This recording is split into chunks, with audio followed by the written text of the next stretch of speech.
હાલો friends, હું છું રમેશ ભટ્ટ અને તમને જો આ જાનોડા માઇસ બતાવું.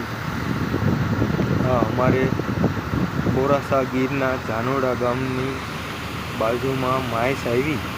જો આ માઇસ છે એટલી ઊંડી છે. આ કાકાની ઓફિસ છે ને જો આપણે માઇસમાં અંદર જાય છે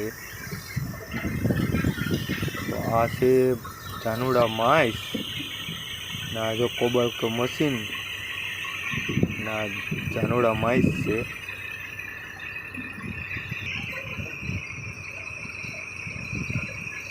જો તમે જોઈ શકો છો આ જાનોડા માઇસ છે. જો આ બધી ગાડીઓ હાલે છે ને આ બધી જો 150 ફૂટ ઊંડી છે. જાનોડા માઇસ છે. જો કોબલ્કો બે મશીન વાળા ગાડીઓ પડી અહીંથી મોડાસા ફેક્ટરીનો માલ જાય. જાનોડા માઇસમાંથી મોડાસા ફેક્ટરીનો માલ જાય અમારે. તો આ છે જાનોડા માઇસ. જો પૂરી આખી જો સટામ ક્યાંય સુધી પડી જાનોડા માઇસ.